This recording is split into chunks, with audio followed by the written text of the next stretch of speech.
The other fullback, Nuno Mendes. Early test here for Timber. Hit by Dembele! Perfectly. 85 in 25.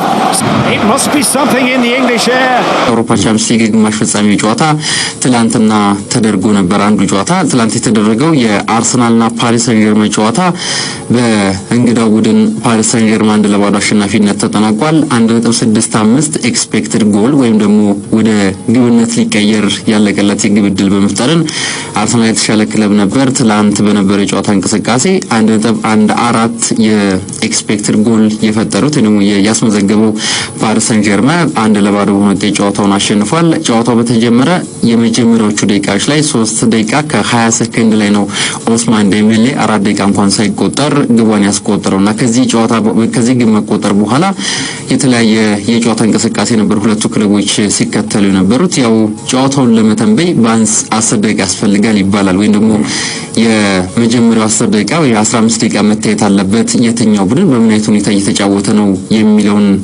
መላምት ለማስቀመጥ ወይም ግምት ለማስቀመጥ እንደዚሁም ይሄኛው ቡድን በዚህ አይነት የጨዋታ ስልት እየተጫወተ ነው በዚህ ይሄን የጨዋታ መንገድ እየተጠቀመ ነው ለማለት ያን ያክል ደቂቃ ሊያስፈልግ ይችል ይሆናል። ግን እነዚህ አይነት ግምቶች እንዳይቀመጡ ገና በመጀመሪያው ደቂቃ ነበር ግቧ የተቆጠረችው በኦስማን ዴምቤሌ አማካኝነት። ግቧ ስትቆጠር ከኋላ መስርቶ የወጣው ራሱ ኦስማን ዴምቤሌ ነበር። እንግዲህ ከሳምንታቶች እያስቆጠረ ነበር ግብ ካስቆጠረ ኦስማን ዴምቤሌ ምናልባት በዚህ ውድድር ዓመት በጣም የብቃቱ ጥግ ላይ የደረሰ ተጫዋች እንደሆነ ይታወቃል። ዘንድሮ ራሱን ዳግም አግኝቷል ወይም ደግሞ ከዚህ ቀደም ወደ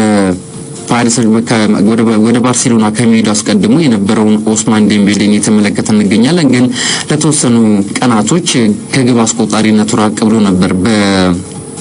ሊጉም እንደዚሁም ከሊጉ ውጪ በሚደረጉ ሌሎች ውድድሮች ላይ ያን የኦስማን ዴምቤሌን ሰሞነኛ መቀዛቀዝ ትላንትና የቀረፈበት ምሽት ሆኖለታል። ኦስማን ዴምቤሌ ግብ አስቆጥሯል። በጨዋታው ምናልባት ኦስማን ዴምቤሌ በሁለተኛው አጋማሽ ጉዳት አጋጥሞ ተቀይሮ ወጥቷል። ግን ጉዳቱ የከፋ እንዳልሆነና ለመርሱ ጨዋታ እንደሚደርስ እንደዚሁ ተናግሯል አሰልጣኝ ኤንሪኬ። ምናልባት የሕክምና ምርመራ ተጨማሪ ምርመራ ያላስፈልገው ይችል ይሆናል። ግን ከባድ ጉዳት እንዳልሆነና ለመልሱ ጨዋታ እንደሚደርስ ተስፋ አለን የሚል ሐሳብ አንስቷል። ወደ ግቡ የተቆጠረበትን መንገድ በተወሰነ መልኩ ለማንሳት ቅድም እንዳነሳሁት እንግዲህ ክቫራትስኬሊያ ነበር የመጨረሻውን ንክኪ ወይም ደግሞ መጨረሻ ላይ ኳሱን ሲያቀብለው ለኦስማን ዴምቤሌ ተጫዋቹ መስርቶ የወጣበትን መንገድ በጣም ብዙዎች ሲያደንቁ ነበር። ትላንት ምሽት 16:53 እንደዚሁ ነፃ ሆኖ ነበር ጨዋታውን የኳሷን መምጫ መንገድ ሲጠብቅ የነበረውና ክቫራትስኬሊያ ትላንትና የአርሰናልን የመሃል ሜዳ ተጫዋቾች ብቻውን አሸንፎ ያመሸበት ምሽት ነበር ቢባል ምናልባት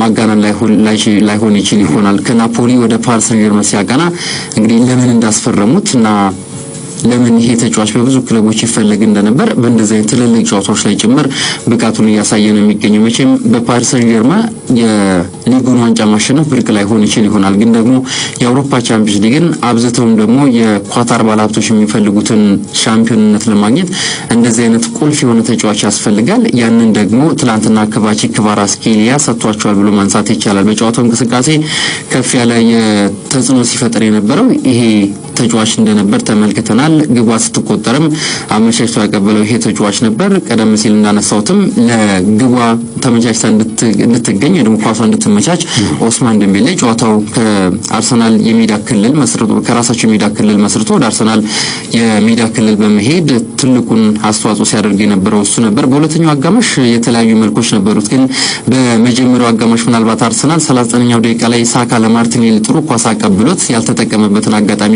ተመልክተናል። ምናልባት ተቆጥሮ ቢሆን ኖሮ የማርቲኔሊ ግብ አከራካሪ ሊሆን የሚችልበት ከጨዋታው ውጪ ሊሆን የሚችልበት እድል ነበር። ምክንያቱም የማርቲኔሊ አቋቋም ትክክለኛ አቋቋም እንዳልነበር ተመልክቻለሁ። ያ ምናልባት በኳሱ ተቆጥሮ አከራካሪ ቢሆን ይሻል ነበር። ግን ነክቶት ወደ ውጪ የወጣበትን አጋጣሚ ተመልክተናል። ያኛው በመጀመሪያው አጋማሽ ከተፈጠሩ ትልቅ የግብ አጋጣሚዎች መካከል አንደኛው ነበር። 45ኛው ደቂቃ ሊጠናቀቅ እንደዚሁም የተወሰኑ ሰከንዶች ሲቀሩት በድጋሚ ማርቲኔሊ ከሉዊስ ስኬሊ በተመሳሳይ ኳስ ተሰጥቶት ጥሩ የግብ አጋጣሚ አግኝቶ ግን ያልተጠቀመበት ምሽት ነበር በትላንትናው የመጀመሪያው አጋማሽ የጨዋታ እንቅስቃሴ። በሁለተኛው አጋማሽ 46ኛው ደቂቃ ላይ ሚኬል ሜሪኖ ራሱ ላይ የተሰራውን ጥፋት ከሳጥን ውጪ የተሻማን የቆመ ኳስ አስቆጥሮ ነበር። ግን ቫር መልሶ እይታ ምክንያት ከኦፍሳይድ ተብሎ እንደዚህ ከጨዋታ ውጭ በመሆኑ ተሽሯል። አቻ መሆን የሚችልበት እድልም በድጋሚ አርሰናል በመጀመሪያው የጨዋታ እንቅስቃሴ በሁለተኛው 45ኛ ደቂቃ ላይ 46ኛው ደቂቃ ላይ አግኝቶ ነበር። ሁለተኛው 45 እንደተጀመረ የመጀመሪያው አጋማሽ ወይም የመጀመሪያው ደቂቃ ላይ ያን ጨዋታ ያንን አጋጣሚ በቫር መሻሩን ተከትሎ ጨዋታው በፓሪስ ሰን ጀርማን 1-0 አሸናፊነት ተጠናቋል። ከዛ በኋላ ምናልባት የሚኬል ሜሪኖ ጎል ከተሻረ በኋላ አርሰናል በትሮሳርድ በራሱ በሜሪኖ ሳካ እንደዚሁ ማርቲኔሊ ተደጋጋሚ የግብ ማግባት ወይም የግብ ዕድሎችን ሲፈጥሩ ነበር ግን ቀደም ሲል እንዳነሳሁት እንግዲህ የተሻለ የግብ አጋጣሚዎችን መፍጠር ቢችሉም ግብ ሳያስቆጥሩ አርሰናሎች ጨዋታው 1-0 ሆነ በፓሪስ ሰን ጀርማን አሸናፊነት ተጠናቋል። መቼም ከሜዳ ውጭ ስትጫወት እንኳን ግብ አስቆጥረህ እንዳይቆጠረ በመከላከል የተለመደ የክለቦች የጨዋታ መንገድ ነው። እንግዲህ በጨዋታ እንቅስቃሴ ካነሳን አሰልጣኝ ሉዊስ ኤንሪኬ ፓሪስ ሰን ጀርማን በብዙ መልኩ እንደቀየሩት በዘንድሮ ውድድር ዓመት እየተመለከተ ነው የምንገኘው። ከዛ ውጪ ባርኮላ እንደዚሁም ደግሞ ኦስማን ዴምቤሌ የነሱ ጥምረት በጣም አስፈሪ እንደሆነ እየተመለከተ ነው የምንገኘው። እነሱን ተክተው የሚገቡ ተጫዋቾችም እንደዚሁ ለተጋጣሚ እጅግ ፈታኝ ምናልባት ትላንትናው የሁለቱ ክለቦች ንጽጽር ውስጥ ብንገባ እንኳን እና በአጥቂ መስመር ላይ የሚሰለፉትን ተጫዋቾች ብናነሳ ምናልባት ፓሪስ ሰን ጀርማን ተጫዋቾች ጋር በብቸኝነት ፊት ለፊት ላይ ከሚጫወቱ ተጫዋቾች ጋር ሊነጻጸር የሚችለው ቡካዮ ሳካ ብቻ ሊሆን ይችላል። ባርኮላ እንደዚሁም ዶዬ ከዛ ውጪ ኦስማን ዴምቤሌ እንደዚሁም ተቀይሮ የገባ ጎንካሎ ራሞስም በአጥቂነት የሚጫወቱ የፓሪስ ሰን ጀርማን አስፈሪ ተጫዋቾች ናቸው። በአርሰናል በኩል በእነሱ ደረጃ ጥራት ያለውን ተጫዋቾች ማንሳት አይቻልም በአጥቂ ስፍራ ላይ። ስለዚህ የተቻለ የማጥቃት እንቅስቃሴ ወይም የአጥቂ ስፍራ ተጫዋች ያለው ክለብ ትላንትና 1-0 ውጤት አሸንፏል። በሁለተኛው አጋማሽ ታዲያ ግቧን ካስቆጠሩ በኋላ ጀምሮ እንደዚህ በሁለተኛው የጨዋታ አጋማሽ አፈግፍጎ በመጫወት እንደዚህ በመልሶ ማጥቃት ነበር ሊጫወቱ ሲሞክሩ የነበረው። ያም ተሳክቶላቸዋል። ምናልባት የሁለተኛው 45 ላይ ባርኮላና ቪቲኒያ እና እንደዚሁም ጎንካሎ ራሞስ ያለቀላቸውን የግብ አጋጣሚዎች በተለይ ጎንካሎ ራሞስ በግዴለሽነት አይነት በሚመስል ሁኔታ ያመከነበት አጋጣሚ ፓሪስ ላይ ውጤት የሚቀለበስ ከሆነ የሚቆጩበት አጋጣሚ እንደሆነ ይሰማኛል። ከዛ ውጪ ባርኮላም እንደዚሁ በመልሶ ማጥቃት የተገኘች የግብ አጋጣሚ ያመከነበትን መንገድ ተመልክተናል። በጨዋታው ጥሩ እንቅስቃሴ ያደረገው ቪቲኒያ የጨዋታው ኮከብ ተብሎ ተመርጧል። የመልሱ ጨዋታ እንግዲህ ከሳምንት በኋላ የፊታችን ረቡዕ በመጪው ሳምንት የሚደረግ ነው የሚሆነው ፓሪስ ላይ እንግዲህ 1-0 በሆነ ውጤት መሸነፉ ምናልባት ለአርሰናል እንደ ጥሩ ውጤት እንደ ድል አጋጣሚ ሊነሳ ይችል ይሆናል። በትላንትናው የጨዋታ እንቅስቃሴ በፓሪስ ሰን ጀርማን 11 ኢላማቸው ሙከራዎችን አድርጓል። 4 ኢላማቸውን የጠበቁ ነበሩ። ከነዛ ውስጥ 53% የኳስ ቁጥጥር ነበረው። አርሰናል 10 ሙከራዎችን ያደረገው 5 ኢላማቸውን የጠበቁ ነበሩ። 47% የኳስ ቁጥጥር ነበረው። 1.65 ኤክስፔክትድ ጎል ያደረገው አርሰናል ነው። እንደዚሁ 1.14 ደግሞ ፓሪስ ሰን ጀርማን ነበር። በትላንትና ምሽቱ ሚኬል አርቴታ ከጨዋታው በኋላ አስተያየቱን ሰጥቶ ነበር። የመጀመሪያው አጋማሽ ላይ ያገኘናቸውን አጋጣሚዎች በአግባቡ አልተጠቀምንም፣ ያ ዋጋ አስከፍሎናል። ግን ደግሞ ፓሪስ ላይ የተሻለንን አድርገን ወደ ፍጻሜ ለማለፍ እንጥራለን የሚል ሀሳብ አንስተዋል። ሉዊስ ኤንሪኬም እንደዚሁ ሀሳባቸውን ሰጥተው ነበር። ከጨዋታው መጠናቀቅ በኋላ በሰጡት አስተያየት የትላንት ምሽቱ ጨዋታ እንግዲህ በጣም አስፈላጊ ነበር ለኛ። ተጫዋቾች በሜዳ ላይ ላደረጉት ነገር ክብር ይገባቸዋል። አኮሮች ያለው ፓሪስ ላይ ደግሞ በሜዳችን የተሻለ ውጤት አድርገን ለፍጻሜ ለመድረስ እንፋለማለን የሚል ሀሳብ አንስተዋል። የአውሮፓ ቻምፒየንስ ሊግ የግማሽ ፍጻሜ አንድ ጨዋታ እንደዚሁ ዛሬ ይደረጋል። ባርሴሎና ከኢንተር ሚላን ምሽት 4 ሰዓት ላይ የሚያደርጉት ጨዋታ ይጠበቃል። በላሊጋው መሪ ነው ባርሴሎና እንደሚታወቀው። ኢንተር ሚላን ደግሞ ለረጅም ሳምንታት ሲመራ የነበረውን የሴሪያ መርሃ ግብር አሳልፎ ሰጥቷል ናፖሊ። ስለዚህ በሴሪያው ሁለተኛ ደረጃ ላይ የተቀመጠ ክለብ ነበሩ። ፍጻሜ ሁለቱ ክለቦች ባርሴሎና ዶርትሙንድን፣ እንደዚሁ ኢንተር ሚላን ባየር ሙኒክን የጣሊያን ሁለቱም የጀርመን ክለቦች ጥለው ነው ለዛሬው ግማሽ ፍጻሜ የደረሱት። እንግዲህ ባርሴሎናና ኢንተር ሚላን 12 ጊዜ ተገናኝተዋል። ከዚህ ቀደም እንደሚታወቀው በአውሮፓ ቻምፒየንስ ሊግ ባርሴሎና 6ቱን በማሸነፍ በላይ ነው።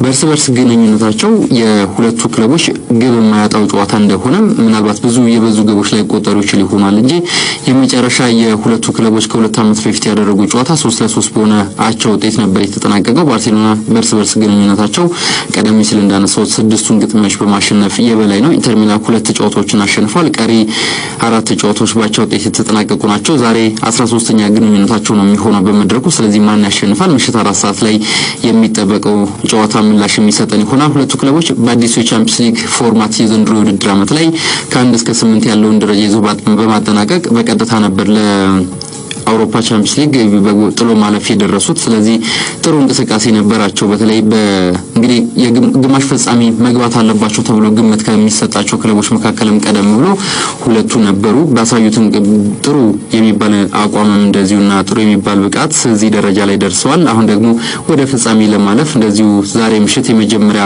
90 ደቂቃቸውን ያደርጋሉ። በባርሴሎና በኩል ዛሬ ቴር ስቴገን እንደዚሁም አሌሃንድሮ ባልዴ ከዛ ውጪ ሌቫንዶስኪ ማርካሴዶ ኖሩ ተጫዋቾች ናቸው በጉዳት ምክንያት። በተለይ ሌቫንዶስኪ እንደዚሁም ካሳዶና ባልዲ ቢኖሩ ለባርሴሎና ትልቅ ጥቅም እንደሚሆን ይጠበቅ ነበር፣ ግን በጉዳት ምክንያት የማይኖሩ ተጫዋቾች ናቸው። በኢንተር በኩልም እንደዚሁ ቤንጃሚን ፓቫ የማይኖር ተጫዋች ነው። ከዛ ውጪ ማርከስ ቱራም ጉዳት ላይ የነበረ ተጫዋች ነው፣ ግን ለጨዋታ የመድረስ እድሉ ሰፊ እንደሆነም እየተነገረ ነው የሚገኘው። ይሄ ጨዋታ በባርሴሎና ሜዳ ምሽት 4 ሰዓት ላይ የሚደረግ ይሆናል። አጫጭር ጉዳዮችን በተወሰነ መልኩ ለማንሳት ያክል ካርሎ አንቸሎቲ ከብራዚል ብሔራዊ ቡድን አሰልጣኝነት ጋር በተያያዘ ስማቸው በስፋት እየተነሳ ነው የሚገኘው። የብራዚል እግር ኳስ ፌዴሬሽን እኚህን አሰልጣኝ ለማስፈረም ጥረት እያደረገ ነው የሚገኘው። መቼም ውጤት ሳያምር ሲቀር ቀዳሚ ተጠያቂው አሰልጣኝ እንደሆነ ይታወቃል። ዘንድሮ ደግሞ በሪያል ማድሪድ ሁሉ ነገር እየተዘበራረቀ ነው የሚገኘው። ስለዚህ ካርሎ አንቸሎቲ ውድድር ዓመቱ ሲጠናቀቅ ከሪያል ማድሪድ ጋር እንደሚለያዩ ተረጋግጧል እና ቀጣይ መዳረሻቸው ወዴት ይሆናል የሚለው የበርካታ ሰዎች ጥያቄ ነው። በተለይም ደግሞ እኚህ አሰልጣኝ ትልቅ አሰልጣኝ ናቸው። እንደሚታወቀው በተለያዩ ክለቦች ላይ ዋንጫዎችን ያሸነፉ አሰልጣኝ ናቸው። ግን በብሔራዊ ቡድን ያን ያክል የምናውቃቸው አሰልጣኝ አይደሉም። ወደ ብራዚል በማቅናት ግን የብራዚል ብሔራዊ ቡድን በአሰልጣኝነት ሊመሩ እንደሚችሉ ከወዲሁ ሀሳብ እየተሰጠ ነው የሚገኘው። ይሁን እንጂ ማምሻውን በወጣ አንድ መረጃ ሳውዲ ክለብ ከፍተኛ የሆነ ክፍያ የሚያስገኝ እንደውም እስከ 50 ሚሊዮን ዩሮ ገደማ ክፍያን የሚያስገኝ የዝውውር ጥያቄ እንዳቀረበላቸው የተሰማ ነው የሚገኘው። እርሳቸውና ወኪላቸው በዚህ ጉዳይ ያሉት ነገር የለም። ግን ትላንትና ማምሻውን የወጣው መረጃ እንዲህ ይላል። ከዚህ ከሪያል ማድሪድ ጋር በተያያዘ ዳቪድ አላባ የጉልበት ጉዳት እንዳጋጠመው ተነግሯል። ክለቡ ማረጋገጫ ሰጥቷል። ይህንንም ተከትሎ ተጫዋቹ ከቀሪ የውድድር ዓመቱ ጨዋታዎቹ ውጪ እንደሆነ ነው የተነገረው። ምናልባት ሰኔ ወር መጨረሻ ላይ የዓለም ክለቦች ዋንጫ ሲጀምር ወደ ሜዳ ሊመለስ ይችል ይሆናል። ያ ካልሆነ ግን ምናልባት እስከ ክረምት የዓለም ዋንጫውም የክለቦች ዓለም ዋንጫም ሊያመልጠው ይችላል የሚል መረጃ እየወጣ ነው የሚገኘው። ከአንድ ዓመት በላይ ለሆነ ጊዜ በጅማት መበጠስ ጉዳት ከሜዳ ርቆ ቆይቶ እንደነበር ይታወቃል። ይህ ኦስትሪያዊ የተከላካይ ስፍራ ተጫዋች አሁን ደግሞ በድጋሚ ጥር ወር ላይ ነበር የተመለሰው እና ካልተሳሳትኩኝ ከ4 ወይም ደግሞ 5 ወራት በኋላ በድጋሚ ሌላ ከባድ የሚባል ጉዳት ገጥሞታል። በዚህ ምክንያት እንግዲህ የተጫዋች ምናልባት እድሜው እየገፋ ነው የሚገኘው። ያው እድሜ ሲገፋ ብዙ ጊዜ ተጫዋቾች ለጉዳት ይጋለጣሉና የጉዳት መጠናቸውን ከፍ እያለ ነው የሚመጣው። ተጫዋቹን በዛ አይነት ውስጥ እየተፈተነ ያለ ተጫዋች ይመስላል። በድጋሚ ጉዳት አጋጥሞታል። አሁን ሪያል ማድሪድ የተከላካይ ስፍራ ተጫዋቾቹ በሙሉ ጉዳት ላይ ናቸው ማለት ይቻላል። በተለይ ሲኒየር የሚባሉት ሩዲገር በቅጣት ምክንያት የለም። ከዛ ውጪ ሶስቱ ቀደም ሲል የምናውቃቸው እና በሪያል ማድሪድ በብዛት የሚታወቁት እና ከፍተኛ ግልጋሎትን የሚሰጡ ተጫዋቾች ጉዳት ላይ ናቸው። ፌርላንድ ሜንዴ፣ ዳኒ ካርቫሃል፣ ኤደር ሚልታው እነዚህ የመሳሰሉ ተጫዋቾች ጉዳት ላይ ናቸው እና ሪያል ማድሪድ በቀጣይ በላሊጋው የሚፎካከርበትን መንገድ ሊያቀዘቅዝበት ወይም ደግሞ የውጤቱን ሊያስቀጥል የሚችልበትን እድል እንቅፋት ሊፈጥርበት ይችላል የሚሉ ሀሳቦች የተነሱ ነው የሚገኙት። ለማንኛውም የዚህ የውድድር ዓመት የሪያል ማድሪድ አንደኛው የውጤት መዋዠቅ እንደዚህ አይነት ጉዳቶችም እንደሆኑ መዘንጋት የለበትም።